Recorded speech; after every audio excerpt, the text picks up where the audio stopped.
L'espérance de vie augmente dans les pays occidentaux, mais hélas, les conditions de la vie moderne provoquent les maladies. C'est pour ça qu'on a inventé le terme « maladie de civilisation ». Diabète, hypertension, obésité, cancer.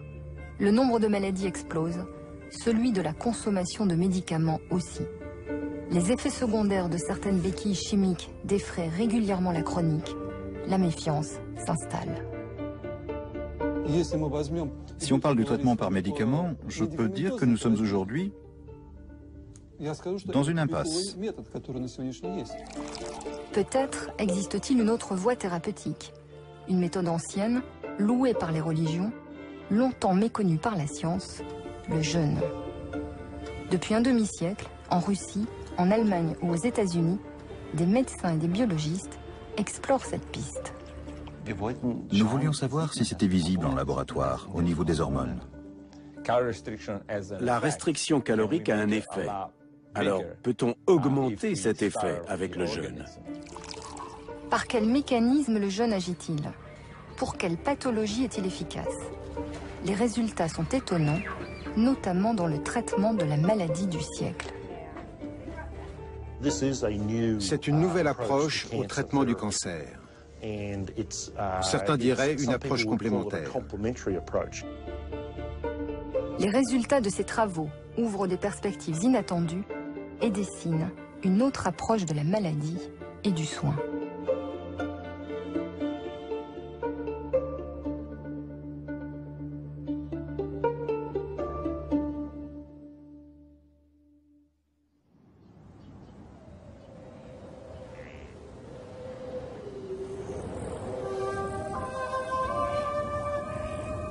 C'est une expérience unique, au cœur de la Russie, dans la plaine sibérienne. Ici, depuis 15 ans, le jeûne est devenu un élément central de la politique de santé publique. Politique qui s'appuie sur 40 années d'études scientifiques, menées en ex-Union soviétique, sur des milliers de malades, et totalement inconnue en Occident. Ces travaux ont donné naissance à une méthode rigoureuse, mise en pratique ici. Après 4 heures de bus sur une route difficile, Lyubov Baranova arrive au sanatorium de Goryatchinsk. Elle vient sur les conseils de son frère, qui s'est soigné par une cure de jeûne.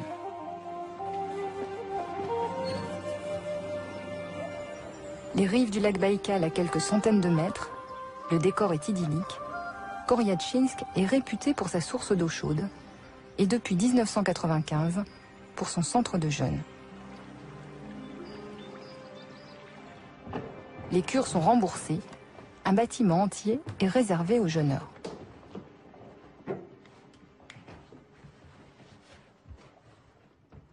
Много случаев, когда приезжают пациенты,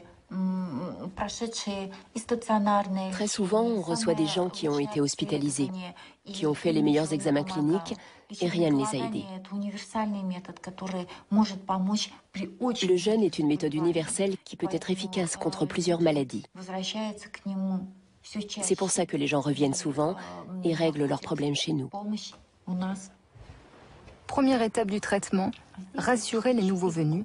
L'adhésion du patient est essentielle. Так как у вас остеоартроз, мы вам назначим такое лечение. В течение того времени, что вы будете у нас, вы 2 недели проголодаете, 7 дней выйдете из голодания. Je n'ai fait peur. Personne ne sait comment son corps va réagir à la privation de nourriture.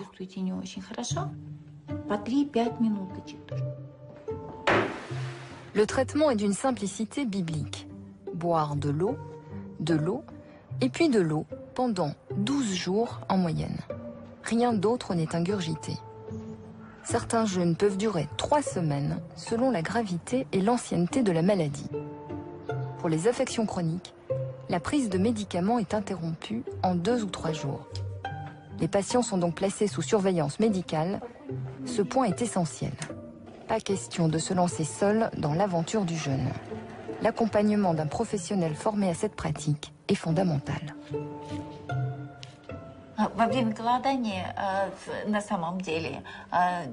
Pendant le jeûne, il n'y a pas vraiment de manque d'éléments nutritifs. On peut observer une diminution du taux de vitamine C, de vitamine D, de vitamine E et d'autres composantes du métabolisme. Mais ces pertes ne sont pas critiques.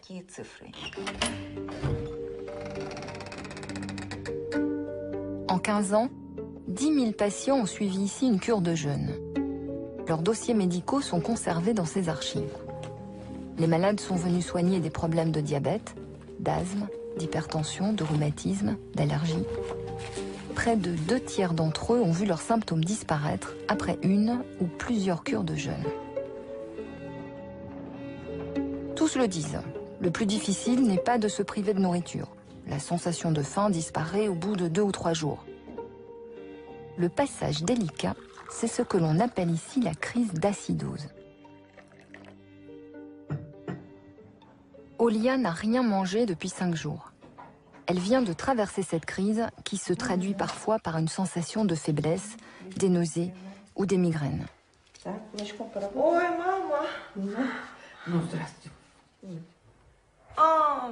C'est le prix à payer pour l'adaptation de l'organisme à ce changement radical. Le corps doit apprendre à vivre de ses réserves. Le 3e jour, c'était dur. Maintenant, ça va à peu près. L'organisme s'habitue. Aujourd'hui, ça va mieux, mais c'est pas idéal quand même. C'est parce qu'au 3e jour, c'est l'élimination, la désintoxication. C'est pour ça que c'est un peu dur et que les malades ne se sentent pas très bien. Après, ça va mieux. L'organisme se nettoie et ça va de mieux en mieux.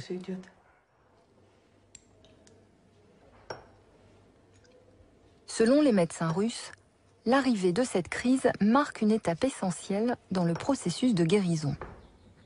Des analyses d'urine en déterminent le pic et la durée.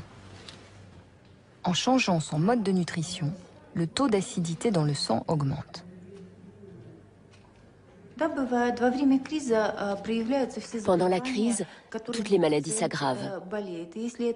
Parfois même, les patients ont des douleurs très fortes, comme dans le cas de la migraine par exemple, ou des douleurs dans les articulations s'il s'agit de la goutte ou de l'arthrite. Mais ça ne dure pas très longtemps d'habitude, pas plus de 24 ou 36 heures. Cette crise est le signe d'un profond bouleversement dans le corps. L'organisme doit se nourrir de lui-même. Mais comment peut-il fournir le carburant nécessaire à sa survie? Le corps dispose de 3 carburants: le glucose, les lipides et les protéines. Le carburant essentiel, c'est le glucose, celui dont le corps a absolument besoin pour fonctionner. Le cerveau ne peut s'en passer. Mais après un jour de jeûne, le stock de glucose est épuisé. Comment l'organisme va-t-il s'adapter? Il va très vite fabriquer du glucose à partir des protéines, c'est-à-dire surtout les muscles. Il va aussi puiser dans ses réserves de lipides, les graisses, pour créer un substitut de glucose. Ce carburant du jeûne se nomme corps cétonique. Ce sont désormais ces corps cétoniques qui vont principalement alimenter le cerveau. L'opération s'effectue dans le foie, véritable usine de transformation de l'organisme. Olga Alexandrovna, проходите, пожалуйста.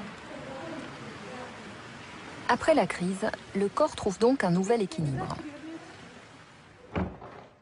Les soins aident à mieux supporter le jeûne.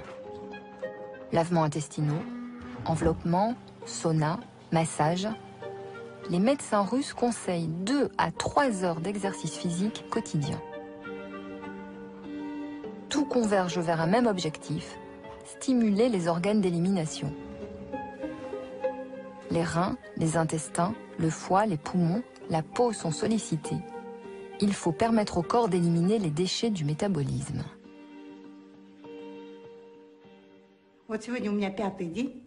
Aujourd'hui, c'est mon 5e jour de jeûne. Regardez mon visage, mes yeux, une vraie jeune fille. Sans maquillage, sans rien. Je suis au naturel. Mais si le corps s'adapte, la tête ne suit pas toujours au même rythme. Les patients l'ont constaté, le psychisme influence l'organisme au point de lui faire croire parfois à des besoins qu'il n'a plus.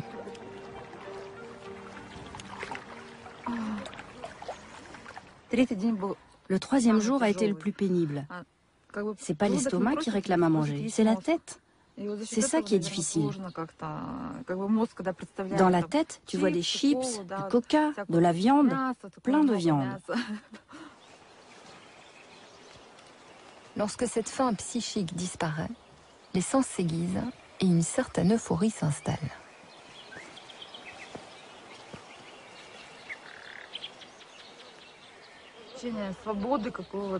J'éprouve une sensation de liberté. J'ai compris que je suis forte. Si je peux jeûner, je peux tout faire. Mais comment le jeûne fonctionne-t-il donc? Comment expliquer que 2/3 des patients se sentent mieux? Un tel chiffre incite à la prudence. Est-ce un effet placebo? Un effet de cette euphorie qui gagne le cerveau? Ou bien a-t-on mesuré dans le corps, avec des instruments objectifs, les changements que tous décrivent? Pour comprendre, remontons 60 ans en arrière, à une époque où l'Union soviétique était une forteresse, une époque où les chercheurs n'avaient pas le droit de franchir le rideau de fer. Les recherches étaient menées dans le secret des laboratoires, loin de l'Occident. Au départ de cette aventure scientifique, comme souvent en science, la rencontre entre le hasard et un chercheur à la pensée originale. Moscou, hôpital Korsakov. La camisole chimique remplace la camisole de force, mais le traitement gagne à peine en humanité. Confronté un jour à un patient prostré qui refuse de se nourrir, un psychiatre, Yuri Nikolaïev, se démarque. Il décide de laisser agir l'instinct du malade, de ne pas le forcer à manger comme c'était la règle. Dans ses carnets, le psychiatre note avec surprise. À partir du 5e jour, son négativisme a commencé à diminuer. Le malade a ouvert les yeux. Le 10e jour, il s'est mis à marcher, mais gardait toujours le silence. Le 15e jour, il a bu un verre de jus de pomme laissé sur sa table de nuit. Ensuite, il est allé se promener, a commencé à revenir à la vie sociale. L'homme finalement se rétablit. Un malade mental, soigné par un jeûne. Le cas était unique. Yuri Nikolaïev le voici, 15 ans plus tard. Étonné par l'efficacité quasi miraculeuse du traitement, il a continué à l'expérimenter, à le développer. Le succès dépasse les prévisions, la liste d'attente des patients s'allonge.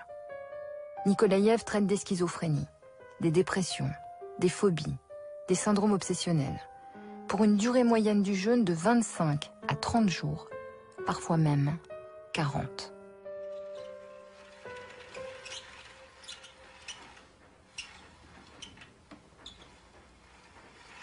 Dans un petit appartement de Moscou, là même où vécut son père, le fils de Nikolaïev se souvient de l'opposition de plus en plus forte du monde médical. Les médecins étaient opposés au jeûne car ils n'en comprenaient pas l'essence. Les gens ont l'habitude de penser que le fait d'avoir faim, c'est un malheur. Il faut mettre sa tête à l'envers pour accepter l'idée que le jeûne puisse soigner. Et c'est encore plus difficile pour un médecin que pour un homme ordinaire. Faire taire les critiques, marquer l'histoire scientifique, Nikolaïev entreprend un vaste programme de recherche. Des examens physiologiques, biochimiques, des paramètres hormonaux, des tracés d'encéphalogrammes sont étudiés pendant et après le jeûne sur des centaines de cas. Les psychiatres établissent des correspondances entre les changements observés dans le corps pendant le jeûne et l'amélioration du malade. Le jeûne a un impact non seulement sur les maladies mentales, mais aussi sur toute la personnalité. Le jeune docteur Gurevitch fait partie de cette équipe de chercheurs. Il travailla 18 ans aux côtés du maître. Le jeûne a un effet stimulant et un effet antidépresseur. L'effet stimulant a lieu pendant la première semaine du jeûne et l'effet antidépresseur au moment de la réalimentation. Le troisième type d'effet, c'est l'effet sédatif, calmant. On l'observe après la crise d'acidose. Nikolaïev traite 8000 patients par le jeûne, avec un net progrès pour 70% d'entre eux. 6 ans plus tard, ils étaient encore 47% à avoir maintenu cette amélioration. Certains pouvaient reprendre une vie sociale, fonder une famille. Mais autre surprise, Nikolaïev et son équipe remarquent que non seulement le psychisme des patients s'est amélioré, mais leurs maladies somatiques aussi. Hypertension, polyarthrite, asthme, eczéma. Il interpelle les pouvoirs publics. Le ministère de la Santé, sceptique, lance alors une campagne de vérification de ces résultats. Nous sommes en 1973. Il mandate plusieurs médecins reconnus, parmi eux le professeur Kokosov et le professeur Maximov.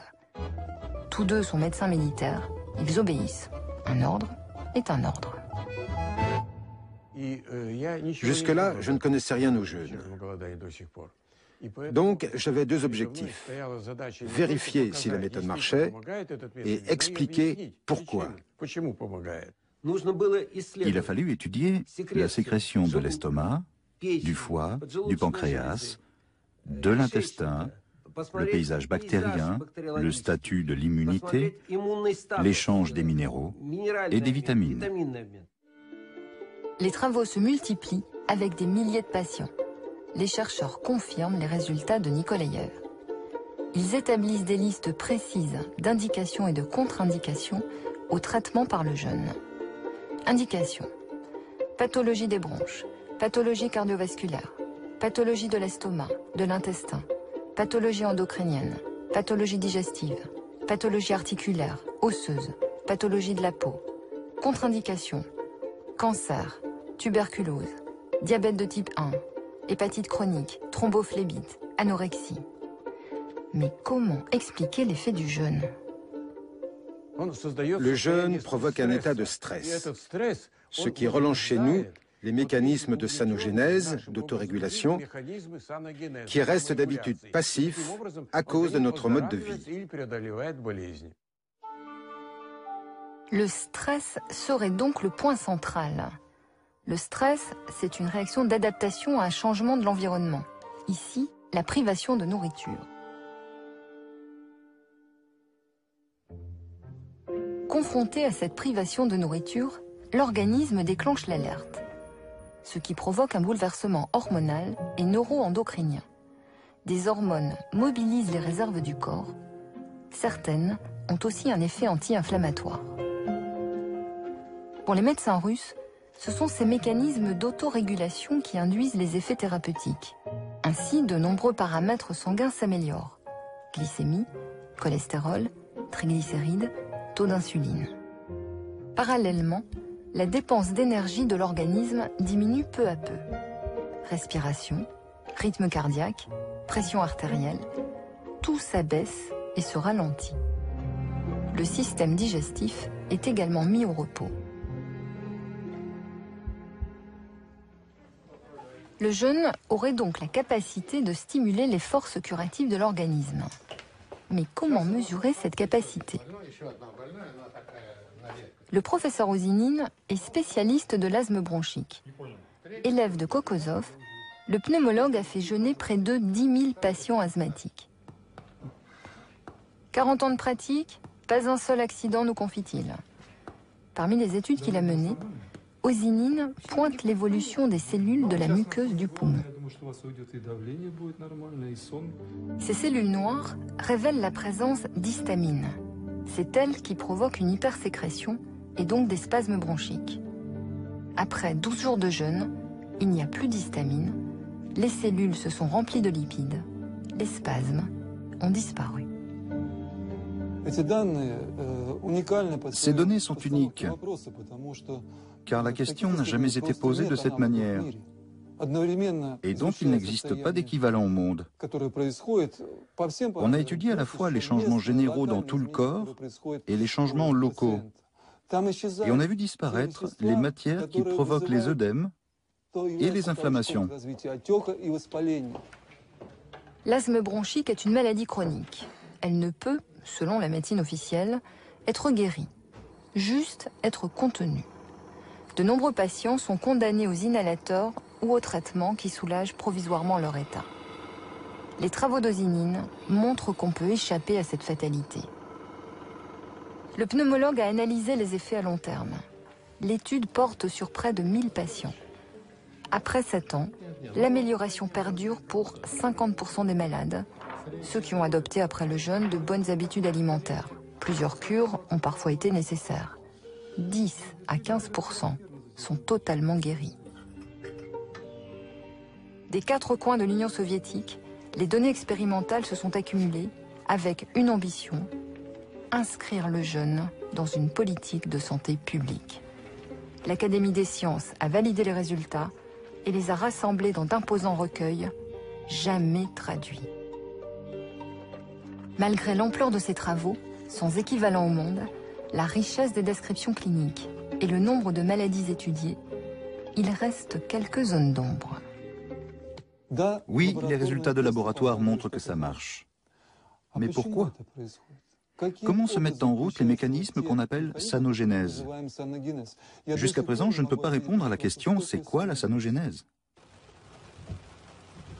La réponse viendra-t-elle des chercheurs de l'Ouest? Ici, aucun État n'a financé de telles recherches. L'industrie pharmaceutique n'y accorde évidemment aucun crédit. Il y existe pourtant une pratique du jeûne, pratique en expansion, qui s'invite depuis peu sur le terrain politique et scientifique. Nouvelle étape du voyage, l'Allemagne. Dans ce pays, 15 à 20% de la population déclare avoir jeûné. Le plus ancien centre de jeûne a été créé sur les rives du lac de Constance, il y a près de 60 ans. Comme sur les bords du lac Baïkal, le mot d'ordre est « éliminer ». Et on élimine en groupe. La renommée de la clinique Buchinger a dépassé les frontières. 2000 personnes séjournent ici chaque année. On y vient soulager les maladies chroniques, on y vient aussi en prévention et combattre les facteurs de risque comme l'hypertension, le diabète ou l'obésité.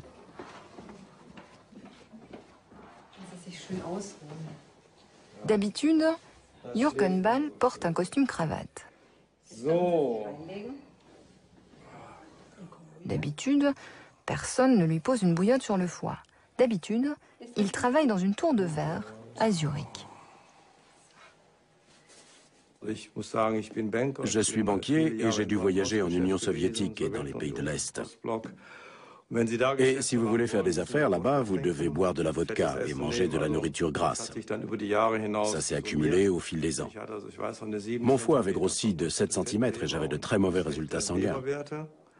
Mon médecin généraliste, il est cardiologue, m'a dit « ça suffit. Soit vous changez de métier, fini Moscou, fini la Russie, fini la vodka, soit vous jeûnez. » Et pour moi, c'était... Je n'ai pas cru que je pourrais jeûner.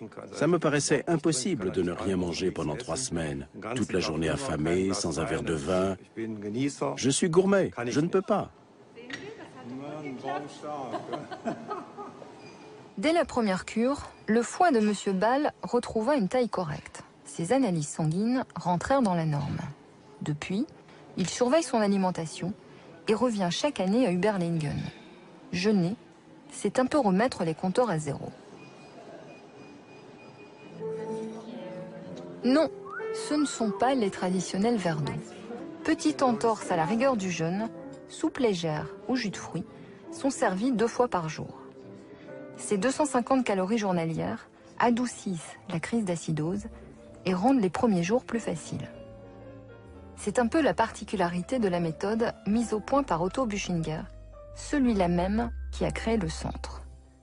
Ce médecin militaire, atteint de rhumatisme articulaire aigu et condamné au fauteuil roulant par les médecins en 1918, s'est guéri grâce à 2 jeûnes successifs. Ce rétablissement spectaculaire l'a poussé à étudier les possibilités thérapeutiques du jeûne et à créer un centre de soins devenu aujourd'hui une référence en Allemagne. Les cures durent entre 1 et 3 semaines.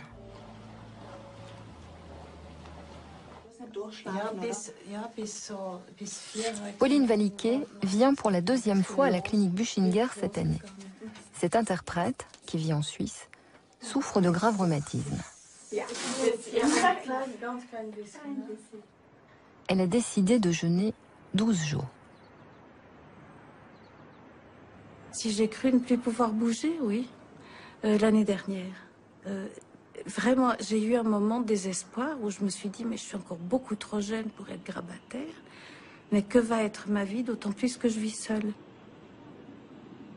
Je suis arrivée au mois de février absolument épuisée de douleurs, de médicaments aussi, parce qu'on m'avait, comme j'avais pris des antirhumatismaux, de la cortisone, enfin tout ce qu'on donne normalement.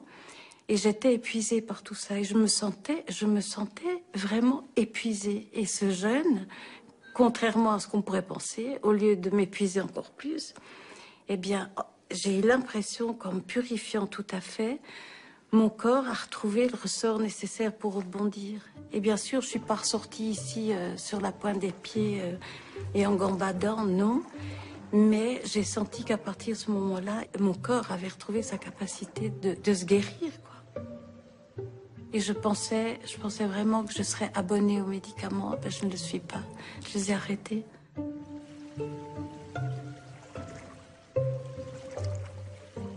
Selon la gravité de la maladie, son ancienneté aussi, arrêter les médicaments n'est pas toujours possible. Merci. Et vous vous rallongez, s'il vous plaît? Ce patient séjourne 2 fois par an à la clinique. Souffrant d'une arthrite psoriatique très avancée, il n'ose envisager un rétablissement total. Dans ce cas précis, le docteur Drinda, un rhumatologue qui a travaillé 9 ans en hôpital universitaire, tente, grâce au jeûne, de réduire les doses de médicaments. Et vous, attendez, vous vous penchez en avant, s'il vous plaît. Nous connaissons aussi ce phénomène dans le cas de la polyarthrite rhumatoïde. On a montré qu'en jeûnant, on a besoin de moins d'anti-inflammatoires non stéroïdiens. Et c'est bien car les effets secondaires de ces médicaments ne sont pas négligeables.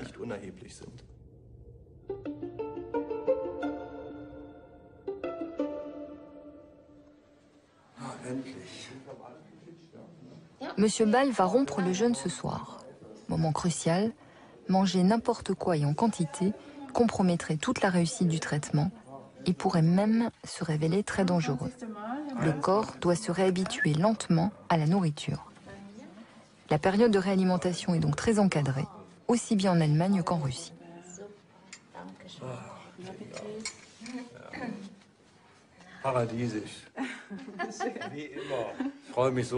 J'attends toujours ce moment, mais d'un côté je suis content et de l'autre je regrette car ça a été un bon moment. Bon, mais que ce soit une soupe ou autre chose, je me régale. Vous êtes impatient? Un peu, oui, un peu. Il faudrait pouvoir entraîner un marché de la santé. Et le jeûne en serait un pilier. Aujourd'hui, on a un marché extraordinairement juteux de la maladie. Et surtout des maladies qui deviennent chroniques. Quand un diabétique devient chronique, ça sont pendant des dizaines d'années la possibilité de vendre des médicaments, de l'opérer. Enfin, donc c'est un marché assez productif. Faire du jeûne un pilier du marché de la santé. Ce serait s'opposer à l'emprise de la chimie sur la maladie, rogner les profits des labos pharmaceutiques. On en est loin. En Allemagne, pourtant, les choses évoluent. Ici, depuis près de 10 ans, dans une annexe de l'hôpital de la Charité à Berlin, le plus grand hôpital public européen, l'étage d'un bâtiment est réservé aux patients en cure de jeûne. Une dizaine d'hôpitaux publics font de même. La pratique prend peu à peu sa place dans l'arsenal de la médecine officielle. Le professeur Michelson a dirigé plusieurs études scientifiques sur le jeûne. Il propose cette thérapie à ses patients atteints de rhumatisme, de syndrome métabolique ou de problèmes cardiaques. Les cures sont remboursées par le système de sécurité sociale. Près de 500 patients suivent une cure ici chaque année, selon la méthode Buchinger. Les demandes sont de plus en plus nombreuses. Le service refuse du monde, faute de place. Sans connaître les travaux russes, Michelson a également mesuré les modifications hormonales dans le corps. Dans de nombreuses études sur des patients, nous avons constaté la présence d'adrénaline, de noradrénaline, de dopamine, de leptine, de sérotonine, c'est-à-dire des hormones qui régulent fortement le métabolisme, mais qui influencent aussi l'humeur. Le taux de sérotonine, souvent appelé hormone du bonheur, est augmenté. Comme les psychiatres russes, Michelson a observé une amélioration de l'humeur des patients qui jeûnaient. Il a remarqué aussi une réduction de la douleur et une meilleure sensibilité des récepteurs à l'insuline.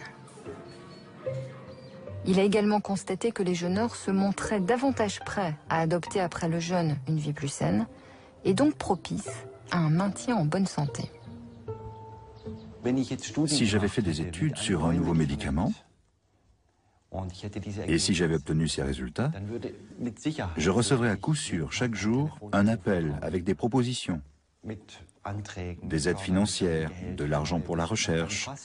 Concernant le jeûne, on se contente d'observer et de dire « c'est intéressant », mais on n'encourage pas vraiment cette recherche. Il faut absolument que ça change. C'est très facile pour les détracteurs et les sceptiques de dire qu'il n'y a pas assez d'études quand on sait qu'aucune aide financière n'est accordée pour, justement, réaliser ces études. Michelson ne se focalise plus sur les mécanismes fondamentaux du jeûne. En tant que médecin confronté chaque jour à un nombre croissant de maladies chroniques, c'est dans ce domaine qu'il pointe les manques. Nous avons besoin de 2 ou 3 grandes et bonnes études. Je dirais pour le rhumatisme, l'arthrite rhumatismale, le diabète et l'hypertension. 3 études pour convaincre, pour montrer que le jeûne a toute sa place dans l'arsenal thérapeutique, au même titre que les médicaments. Il faudrait des millions d'euros, mais les crédits ne se bousculent pas à la porte du laboratoire de Michelson. Les détracteurs du jeûne, de leur côté, ne cessent de brandir un argument péremptoire, ce serait dangereux. Qu'en est-il exactement? Peut-on fixer les limites du jeûne? Impossible de mener ces expériences sur l'être humain pour d'évidentes raisons éthiques. C'est de l'étude de la faune sauvage que viendra la réponse. Cette réponse va jeter un éclairage saisissant sur le mystère des mécanismes, mais n'anticipons pas.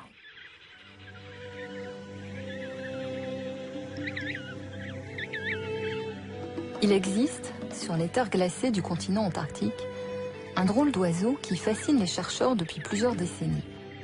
Le manchot empereur pratique le jeûne de manière spontanée dès qu'il retrouve sa colonie sur la banquise.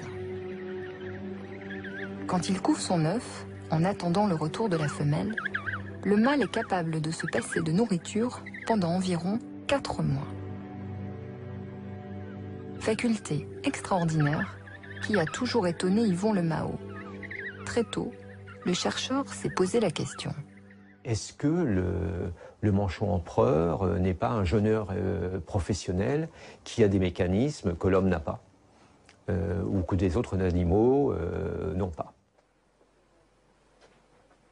À Strasbourg, dans son laboratoire du CNRS, Yvon Le Mao rassemble la littérature existante en Occident sur le sujet, mais ne trouve pas la réponse. Quelques certitudes néanmoins. Le jeûne peut être dangereux, car en s'alimentant sur ses propres stocks, l'organisme puise dans ses réserves de protéines. Or, les protéines, ce sont les muscles, et le cœur est aussi un muscle. Lorsque la moitié des protéines ont disparu, c'est la mort. Yvon Le Mao et ses collègues vont mesurer le pourcentage de protéines consommées chez le manchot pendant son jeûne. Ce chiffre est déterminant pour en fixer les limites. Le résultat est remarquable.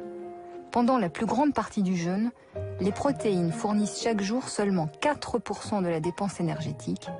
96% proviennent des lipides. L'organisme s'adapte parfaitement. Il économise ses protéines.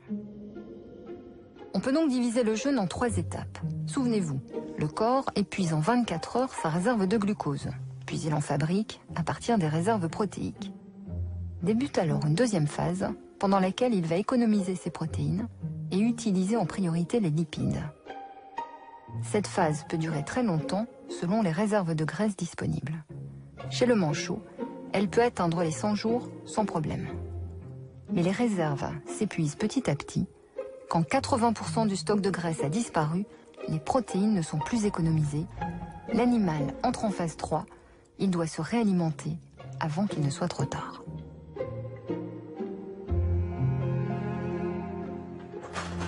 Mais le mécanisme est-il identique chez les autres animaux? Jean-Patrice Robin, qui travaille avec Yvon Lemao, mène l'expérience avec des rats, animaux qui n'ont pas la réputation d'être des jeûneurs professionnels. Pesée quotidienne, analyse d'urine, comment les rats vont-ils s'adapter au jeûne? Leurs protéines s'épuiseraient-elles plus vite que celles des manchots?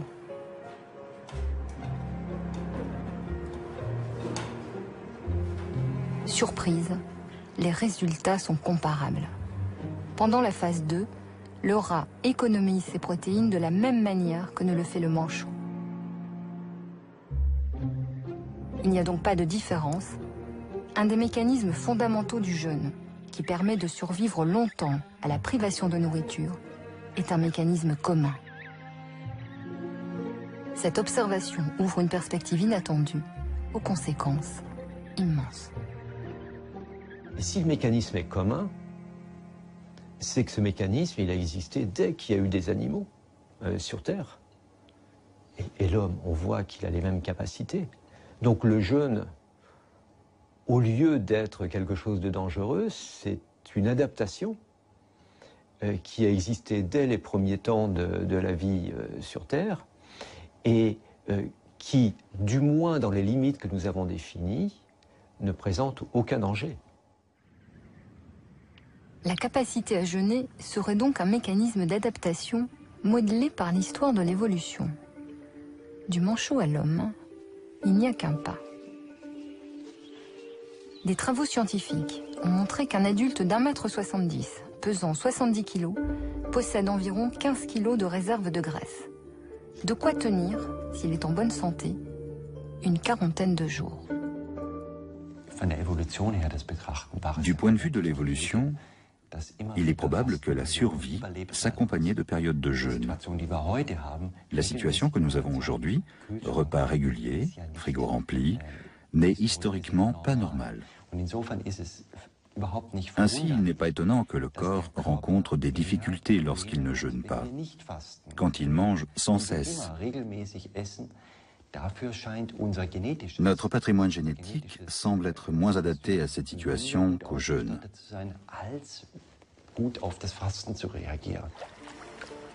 Ainsi, notre organisme serait mieux équipé pour supporter la carence de nourriture que l'excès. Le jeûne ne ferait donc que réactiver des réflexes ataviques ancrés dans la mémoire du corps. Si l'hypothèse est fondée, si la capacité de jeûner est héritée de notre évolution, elle doit pouvoir être observée dans le code génétique. Notre mémoire est là. Mais qui serait assez fou pour chercher ce que personne ne cherche?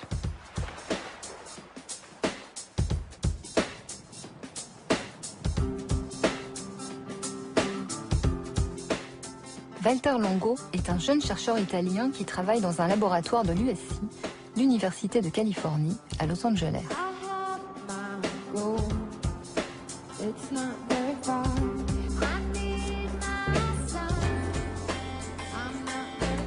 Son domaine, la gérontologie ou les mystères du vieillissement. À 16 ans, il immigrait aux États-Unis dans l'espoir de devenir une rockstar. Il est aujourd'hui un biologiste internationalement renommé.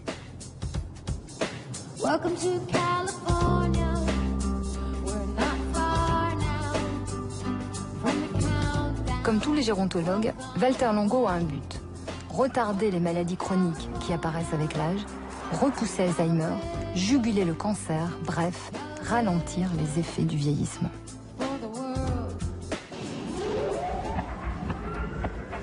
Des chercheurs ont montré que réduire l'alimentation d'un animal sur une longue durée lui permet de vivre plus longtemps et en meilleure santé. Longo le sait. Un jour, il décide de franchir un pas décisif. Pourquoi ne pas passer à la restriction calorique extrême, le jeûne? L'idée paraît saugrenue, surtout dans les laboratoires sophistiqués de Californie. Pas pour Longo. Il a l'intuition que le jeûne pourrait protéger l'organisme contre toutes sortes de toxiques. Il va tester l'un des produits les plus toxiques qui soit, la chimiothérapie, ce poison destiné à détruire le cancer. Il prend des souris atteintes de cancer et les sépare en deux groupes. Le premier groupe est nourri normalement, le second groupe jeûne 48 heures. J'ai d'abord convaincu quelques jeunes chercheurs que ce n'était pas une idée complètement folle. Imaginez, vous privez quelqu'un de nourriture, vous pensez qu'il va s'affaiblir, pas vrai? C'est difficile, surtout pour des jeunes, mais aussi pour nos propres collègues. C'est difficile d'imaginer que vous pouvez supprimer la nourriture à quelqu'un et qu'il devienne plus fort. Il injecte ensuite aux souris de fortes doses de chimiothérapie. Des doses 3 à 5 fois supérieures à celles autorisées chez les humains. Des doses qui devraient provoquer des effets secondaires dévastateurs. Les souris vont-elles résister à un tel traitement? Y aura-t-il une différence entre celles qui ont jeûné et les autres? Longo est en déplacement quand une collègue lui annonce les résultats. Elle m'a appelé et m'a dit « Tu ne vas pas croire les résultats. On dirait que toutes les souris qui ont jeûné sont vivantes et que celles qui ont mangé sont mortes. »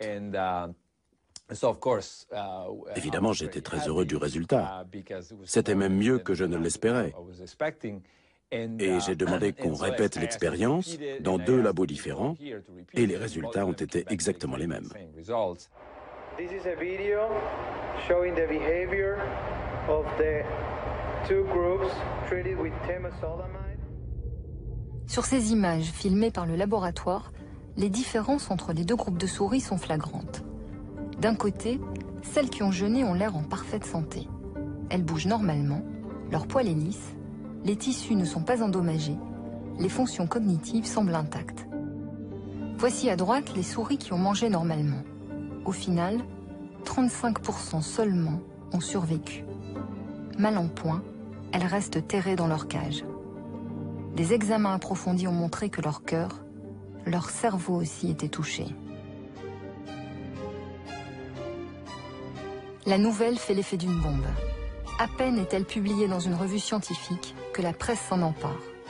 Les résultats ne concernent pour l'instant que les souris, qu'importe. Les journalistes relaient partout la bonne nouvelle. Le jeûne protégerait des effets secondaires de la chimiothérapie. Le Norris Hospital de Los Angeles, l'un des plus grands centres anti-cancer des États-Unis, ici 200 essais thérapeutiques sont menés chaque année, prend la découverte très au sérieux. La direction de l'hôpital lance un essai thérapeutique avec des patients sans tarder. Le docteur Tanya Dorf est chargé de le superviser. La jeune cancérologue est enthousiaste. Sur le front du cancer, ceux qui sont en première ligne ont conscience qu'il leur faut de nouvelles stratégies. J'ai toujours pensé que c'était dommage que nos armes contre le cancer soient si destructives. Elles attaquent tout ce qui grandit et se divise de manière indistincte. Nous développons de meilleures thérapies, plus ciblées, mais je pense que c'est très intelligent d'essayer de protéger l'organisme et d'optimiser les dégâts causés au cancer, tout en réduisant ceux faits aux cellules saines. Mais la prudence s'impose. Peu de personnes ont été recrutées pour le moment. Cette patiente a jeûné 24 heures, d'autres 48 heures. Pas plus longtemps pour l'instant. Il faut d'abord prouver que le jeûne n'est pas dangereux pour les malades atteints de cancer. Car cette approche révolutionnaire va à l'encontre des recommandations officielles qui préconisent, au contraire, une augmentation des calories et des protéines avant chaque séance de chimiothérapie. L'expérience doit peu à peu s'élargir à un plus grand nombre de malades. L'argent ne manque pas, fonds publics et fonds privés affluent. En effet, ici le jeûne ne remplace pas le médicament. Par la diminution des effets secondaires, il permettrait même d'augmenter les doses de chimiothérapie. Comme nous l'a confié un médecin de l'hôpital, imaginez un traitement peu coûteux et facile à mettre en œuvre. Cet essai est très important. Si nous prouvons que le concept est juste, si nous parvenons à démontrer que les patients ont moins d'effets secondaires après avoir jeûné, alors ce sera potentiellement applicable à de très nombreux patients. Pas seulement pour un seul type de cancer, mais peut-être pour tous les cancers. L'essai thérapeutique va prendre du temps. Mais quand la vie est en suspens, on accepte mal la lenteur des protocoles. Nora Quinn n'a pas attendu. Elle n'a pourtant rien d'une tête brûlée. Cette juge du comté de Los Angeles a voulu nous raconter son histoire et par la même occasion, rencontrer le chercheur qui lui a redonné espoir, comme elle le dit.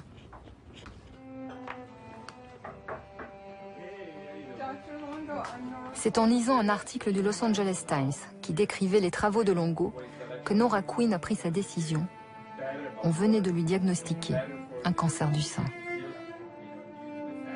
Si j'avais attendu qu'ils aillent jusqu'au bout de l'essai thérapeutique, j'aurais dû attendre 10 ans et je serais morte de mon cancer du sein. Je ne pouvais pas attendre. J'ai eu de la chance. Ma cancérologue s'est montrée ouverte. Elle ne m'a pas vraiment encouragée. Elle m'a dit « Si vous voulez jeûner, allez-y. Je ne pense pas que ça fera une quelconque différence, mais allez-y. » Nora Quinn doit suivre 5 séances de chimiothérapie. Elle redoute les effets secondaires, surtout les troubles des fonctions cognitives. Sous le contrôle d'un ami médecin, elle jeûne 5 jours avant la première chimiothérapie. Elle se sent bien et peut continuer à travailler. Pour les 2 séances suivantes, son oncologue la persuade de ne pas jeûner. Elle supporte très mal la chimiothérapie, se sent si mal qu'elle décide alors de jeûner avant les 2 dernières séances de chimio. De nouveau, elle se sent beaucoup mieux. Pour moi, il n'y a aucun doute que j'ai eu moins d'effets secondaires pendant mon traitement. J'ai été moins fatiguée. Et mes neurones ont été moins atteints que ceux de mes amis qui n'ont pas jeûné et qui sont passés par les mêmes cycles de chimiothérapie. Je n'ai aucun doute là-dessus. Nora Quinn n'est pas la seule malade à avoir jeûné de manière spontanée. Parmi la trentaine de personnes qui ont tenté l'expérience, le Norris Hospital a pu en regrouper 10, consulter leur dossier médical et récupérer les analyses. Nora Quinn a fait partie de cette étude, dont les résultats confirment ceux observés chez la souris. Le jeûne a rendu la chimiothérapie plus supportable. Fatigue, faiblesse, nausées et migraines ont été considérablement réduits. Mais si le jeûne protège des effets potentiellement dévastateurs de la chimiothérapie, comment agit-il sur la chimio elle-même? La rend-il plus efficace ou pas? Avant de répondre à cette question cruciale, il faut d'abord comprendre par quel mécanisme le jeûne protège les cellules saines. Est-ce que le jeûne provoque un changement de l'expression des gènes? Longo sélectionne des cellules de foie, de cœur, de muscles. Déroulons leur fil d'ADN. Voici les gènes. Ces gènes dirigent le travail de la cellule, leur expression est normale. Après 2 jours de jeûne, Longo constate un changement radical de l'expression des gènes. Certains sont surexprimés, d'autres sous-exprimés. Les gènes modifient les fonctions des cellules, celles-ci se mettent en mode de protection. Bouleversement total, très rapide, comme si cette capacité provenait d'une mémoire très ancienne. Les cellules normales, ayant appris toutes les leçons de 3 milliards d'années d'évolution, se mettent en mode de protection. Elles doivent le faire, parce qu'il y a peu de glucose, peu de nourriture, elles doivent se protéger autant que possible. Et la chimiothérapie est l'une des choses contre lesquelles elles doivent être protégées. Les cellules se protègent donc par un réflexe atavique. Yvon Le Mao, le spécialiste des manchots nous avait mis sur la voie. Mais si le jeûne protège les cellules saines, ne protège-t-il pas aussi les cellules cancéreuses? Si c'est le cas, toute la démonstration de Longo s'écroule. Comparons donc une cellule cancéreuse à une cellule saine. Après 2 jours de jeûne, les gènes de la cellule cancéreuse s'expriment de manière opposée à ceux de la cellule saine. Les cellules cancéreuses ont subi des mutations génétiques, elles ont perdu la mémoire de l'évolution. Les mécanismes de protection ne se mettent pas en place. Les cellules cancéreuses détestent cet environnement où il y a peu de sucre, peu de facteurs de croissance. Donc, non seulement elles ne sont pas protégées, mais elles deviennent plus sensibles à la chimiothérapie. Elles peuvent mourir, ou en tout cas leur croissance est ralentie. Et donc, le jeûne peut ralentir leur croissance, même sans chimiothérapie. Même sans chimiothérapie, nous dit-on. Pour les cellules cancéreuses, le jeûne se révèle donc un cauchemar.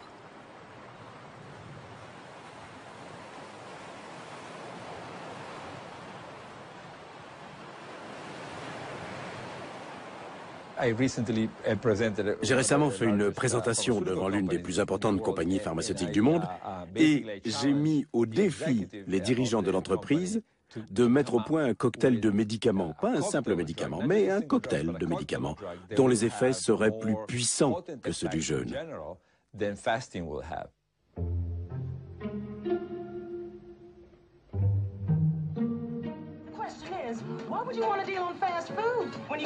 Sommes-nous prêts à penser le monde autrement? Et si la consommation n'était plus le totem de notre économie? Et si le manque n'était plus vécu comme une défaite? Sommes-nous prêts, comme nous le demandait le fils de Nikolaïev, à mettre notre tête à l'envers? Aujourd'hui, Alexei Kokozov poursuit l'aventure de Nikolaïev, mais les temps sont difficiles. La chute du régime soviétique dans les années 90 a désorganisé le système de santé publique. La pratique du jeûne est devenue payante, trop chère pour de nombreuses bourses russes.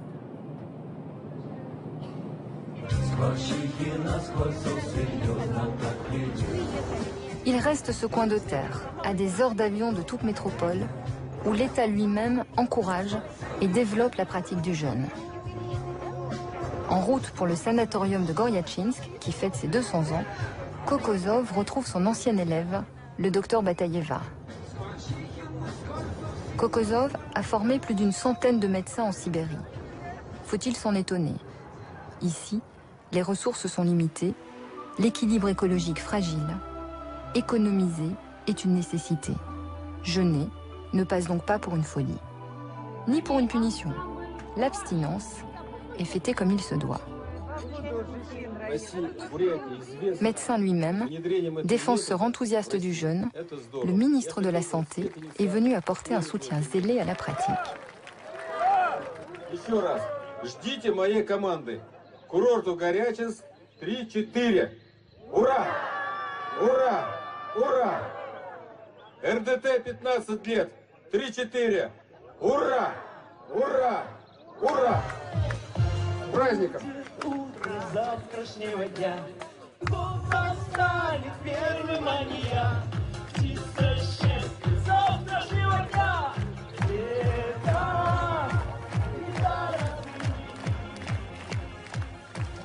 Et si cette petite république nous renvoyait finalement à nos propres hésitations, aux difficultés de notre modèle de santé qui s'apparente si souvent à un marché de la maladie, au mirage d'une expansion sans limite, alors que notre évolution nous a dessinés pour résister au manque.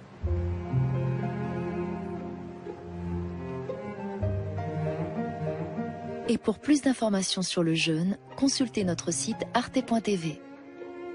La semaine prochaine, un tout autre sujet, le mystère des éléphants géants.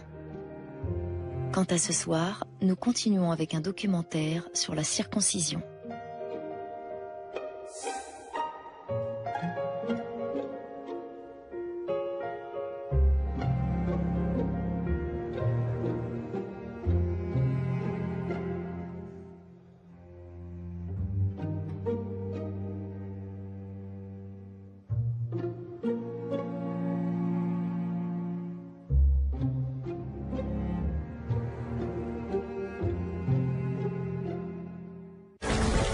Une femme morte.